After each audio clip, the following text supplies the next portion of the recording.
தாவேகா 10 இடங்கள்ல ஜெயிச்சிருச்சு அப்படின்னா அரசியல் பேசுறதையே நிப்பாட்டிடுறேன் அப்படின்ற ஒரு விஷயத்த சொல்லியிருந்தீங்க.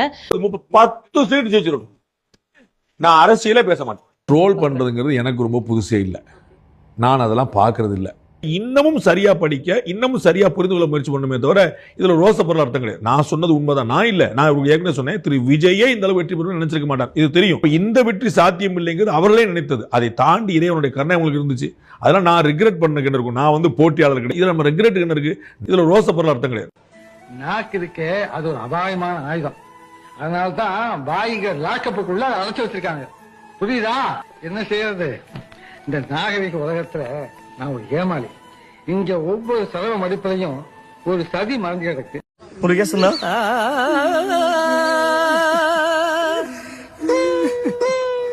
என்னமோ சில்வர் ஜூப்ளி ஒரே அடியில் நொட்டிட்டு போயிடுச்சு தம்பி.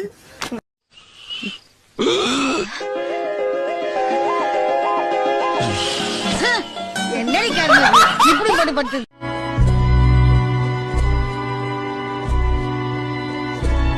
early this morning when you knocked upon my door.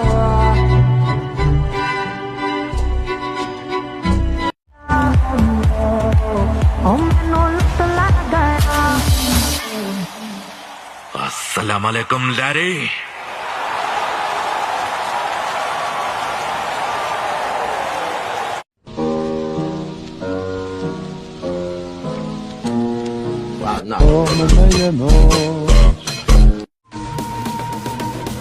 நான் பாத்ரூம் போறப்போ ஒரு கிளாஸ் எடுத்துங்களா? Rest in peace. 2 தொகுதியும் தோற்கிறார். 234 தொகுதியிலும் விஜயினுடைய தாவேகா தோல்வி அடைகிறது.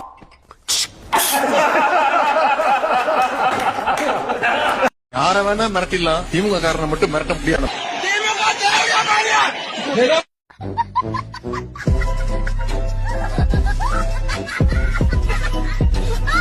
எதிரிகள் யாருன்னு சொல்லிட்டு களத்துக்கு வந்திருக்கிறோம்.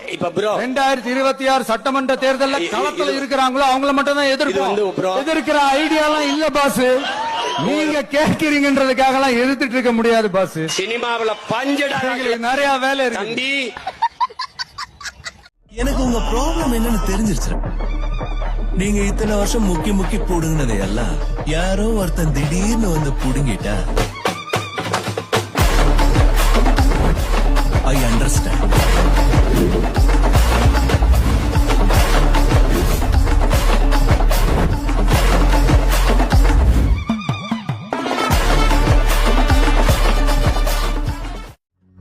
என்னடா நடக்குதுங்க? ஒருத்தன் கூட போன் எடுக்க மாட்டீங்க. உள்ள வந்து முடிச்சீங்களா இல்லையா? முடிச்சிடலாமா?